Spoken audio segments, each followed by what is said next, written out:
మంది యువకులకు ఆయన ఒక స్ఫూర్తి, ఒక ఆదర్శం వైఎస్ జగన్మోహన్ రెడ్డి గారు. 2009లో ఆయన తండ్రి చనిపోతే చాలా మంది రాష్ట్రంలో అయిపోయిందిరా జగన్మోహన్ రెడ్డి కథ అన్నాడు. కానీ తండ్రికి ఇచ్చిన మాట కోసం అందరినీ ఎదిరించి ఓదార్పు యాత్ర చేశాడు జగన్మోహన్ రెడ్డి. ఓదార్పు యాత్ర చేస్తే ఆ రోజు కాంగ్రెస్ పార్టీ ఆయనను సస్పెండ్ చేసింది. సస్పెండ్ చేసిన రోజు అయిపోయిందిరా జగన్మోహన్ రెడ్డి కథ అని అన్నారు. అంటే కడప ఎంపీ స్థానానికి నిలబడి 5 లక్షల ఓట్ల మెజార్టీతో రాష్ట్రం కాదు దేశం మొత్తం చూసింది ఎవరు జగన్మోహన్ రెడ్డి అని. అయిపోయిన తర్వాత ఆయన పైన 13 అక్రమ కేసులు పెడితే 16 నెలలు జైలుకు పంపించినారు. జైలు నుండి బయటికి వచ్చే టైంకి అయిపోయిందిరా జగన్మోహన్ రెడ్డి కథ అన్నారు. 63 ఎమ్మెల్యే స్థానాలు గెలిచినాడు, 8 ఎంపీ స్థానాలు గెలిచినాడు. గెలిస్తే ఈ చంద్రబాబు నాయుడు ఏం చేశాడు తెలుసా? వైఎస్ఆర్ కాంగ్రెస్ పార్టీలో ఉండే ఎమ్మెల్యేలను కొనుక్కున్నాడు, ఎంపీలను కొనుక్కున్నాడు, ఎంపీటీసీలు కొనుక్కున్నాడు, జెడ్పీటీసీలు కొనుక్కున్నాడు. కానీ వైఎస్ఆర్ కాంగ్రెస్ పార్టీ పైన ప్రజలలో ఉండే అభిమానాన్ని అందరినీ కొనుక్కొని మళ్ళీ ప్రచారం మొదలు పెట్టారు. 4 డబ్బా ఛానళ్ళు పెట్టుకొని అయిపోయిందిరా జగన్మోహన్ రెడ్డి కథ అని. సంవత్సరం రోజులు ప్రజా సంఘాలతో పాదయాత్ర చేసిన తర్వాత ఈ రోజు రాష్ట్రంలో ఉండే పెద్ద పెద్ద రాజకీయ నాయకులందరూ జగన్మోహన్ రెడ్డి ఇంటి ముందర పడిగాపులు రాస్తున్నారు. సార్ జగన్మోహన్ రెడ్డి గారు ఒక్కసారి అపాయింట్మెంట్ ఇవ్వండి సార్. ఎందుకురా ఈ పరిస్థితి వచ్చింది రాష్ట్రంలో అంటే, రాష్ట్రంలో వార్ వన్ సైడ్ అయిపోయింది. వచ్చేది వైఎస్ఆర్ కాంగ్రెస్ పార్టీనే ముఖ్యమంత్రి అయ్యేది జగన్మోహన్ రెడ్డి. ఇంకా కొన్ని జరుగుతున్నాయి. ఈ రోజు రాష్ట్రంలో నీతి లేని పొత్తులు జరుగుతున్నాయి. ఆడికి పోయినాడు చంద్రబాబు నాయుడు, తెలంగాణకు పోయి కాంగ్రెస్ తో పొత్తు పెట్టుకున్నాడు. ఆడ కాంగ్రెస్ డబ్బలేమినాడన్నా అయిపోయింది. తెలంగాణలో ఎత్తేసినారు దుకాణం కాంగ్రెస్ వాళ్ళు. చంద్రబాబు నాయుడు ఒక చోట డబ్బులు చెప్తే సరిపోదు కాబట్టి అక్కడ పొత్తు పెట్టుకొని డబ్బులు వేపినాడు, ఇక్కడ పొత్తు వద్దని డబ్బులు వేపినాడు. అయిపోయిన తర్వాత జిల్లాలో ఉండే రాజకీయ నాయకులు కానీ, రాష్ట్రంలో ఉండే రాజకీయ నాయకులు కానీ, కాంగ్రెస్ పార్టీ నాయకులు అందరూ కూడా రాహుల్ గాంధీ, చంద్రబాబు నాయుడు డైరెక్షన్ లో నడుస్తున్నారు తప్ప వీళ్ళకుంటే ఏకైక కోరిక ఒక్కటే, జగన్మోహన్ రెడ్డి అనే ఒక్క వ్యక్తి లేకపోతే వీళ్ళు ఆడిందే ఆట, పాడిందే పాట. కాబట్టి ఇంకా జనాలందరూ గమనించినారు. ఈ రోజు ఇంతమంది దళితులు ఇక్కడ ఎందుకు వచ్చినారంటే, రాష్ట్రంలో దళితులకు న్యాయం చేస్తారనే నమ్మకం ఒక జగన్మోహన్ రెడ్డి పైన మాత్రమే ఉంది. వైఎస్ రాజశేఖర రెడ్డి గారు ఆ రోజు ముఖ్యమంత్రిగా ఉన్నప్పుడు 32 లక్షల ఎకరాలు దళితులకు కేటాయిస్తే ఈ రోజు నారా చంద్రబాబు నాయుడు కనీసం ఒక ఎకరా కూడా ఇవ్వలే. అయిపోయిన తర్వాత దళితులకు నువ్వు ఏం చేసినావా అని చెప్పి శ్వేతపత్రం విడుదల చేసి చంద్రబాబు నాయుడు అని పెద్ద పెద్ద మాటలు నేను మాట్లాడాను. ఒక ప్రెస్ మీట్ పెట్టి దళితులకు నువ్వు ఏం చేసినావో న్యాయం చెప్పగలిగే విలువ కూడా అర్హత కూడా ఈ చంద్రబాబు నాయుడు లేదు. కానీ మీకు ఏం చేయకపోయినా కూడా అన్ని చేసినా అని చెప్పగలిగిన సమర్థుడు ఈ చంద్రబాబు నాయుడు. 4.5 సంవత్సరం మీకు ఏం చేయలే, రాష్ట్రానికి ఏం చేయలే.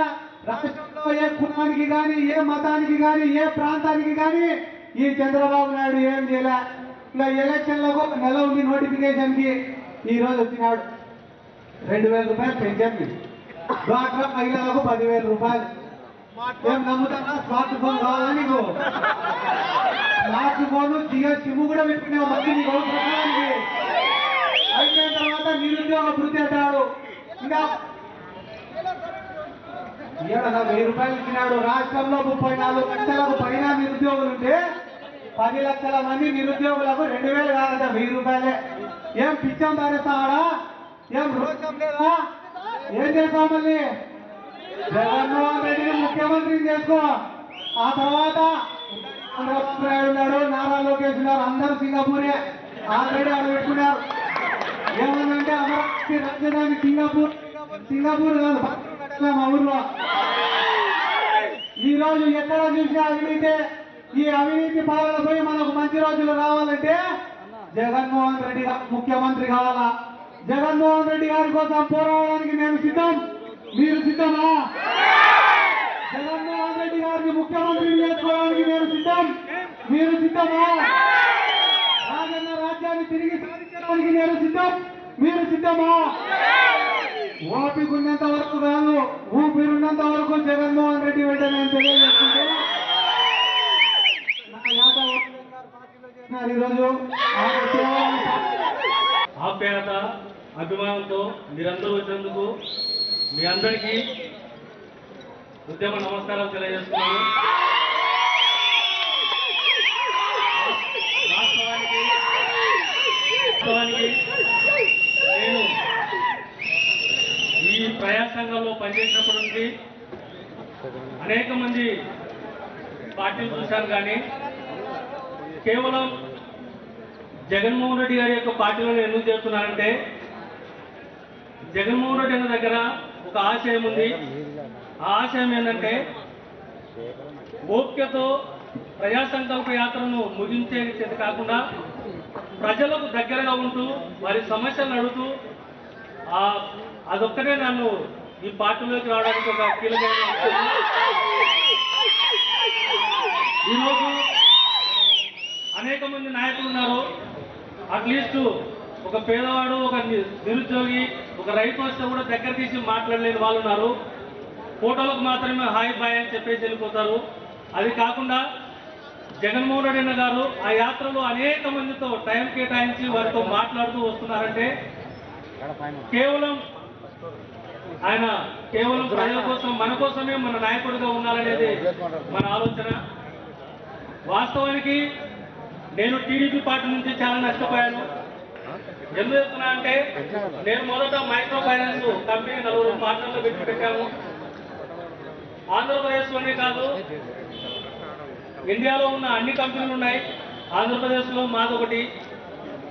వైఎస్ రాజశేఖర రెడ్డి గారు 2008లో మాకు సపోర్ట్ చేశారు. కానీ ఆ తర్వాత చంద్రబాబు నాయుడు గారు దాన్ని హైకోర్టులో వేసి ఆంధ్రప్రదేశ్లో అనేక మంది నిరుద్యోగులను, నాలాంటి కంపెనీలు పెట్టిన ప్రతి ఒక్కరిని రోడ్డు మీద పడే విధంగా చేసింది టీడీపీ ప్రభుత్వమే. అలాంటి టీడీపీ ప్రభుత్వానికి గుణపాఠం చెప్పాలని చెప్పేసి ఎన్నో ఉద్యమాలు చెప్పుకుంటూ వచ్చాం, ఎన్నో సంఘటనలు చేసుకుంటూ వచ్చాం. ఈరోజు ఏదైతే ప్రజల కోసము మంచి ఉద్దేశంతో పెట్టి చేస్తే ఎవరో ఒకరు చేసిన తప్పుకి అందరినీ రోడ్డు మీద వేశాడు. మరి ఈరోజు ఫైనాన్స్ వ్యాపారస్తులను తీసుకొచ్చి నువ్వు ఆంధ్రప్రదేశ్ను భ్రష్టు పట్టించేదే కాకుండా మళ్ళా దాన్ని తీర్చివేయడానికి కాల్మని తీసుకొచ్చావు.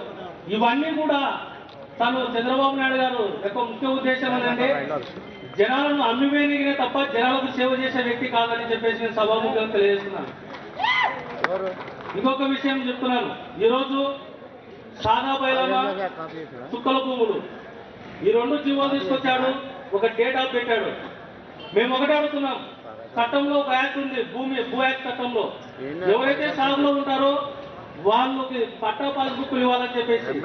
కానీ ఇండస్ట్రియల్స్ కు, పరిశ్రమలకు ఎకరాలు వేల ఎకరాలు అమ్మనికైతే చంద్రబాబు నాయుడు దగ్గర భూమి ఉంది. కానీ మరి పేద బడుగు బలహీన వర్గాలు సాగులో ఉంటే ఆ పట్టా పాస్బుక్లు ఇవ్వలేక నీ దగ్గర రూల్ లేదా అని చెప్పేసి మేము ప్రశ్నిస్తున్నాం.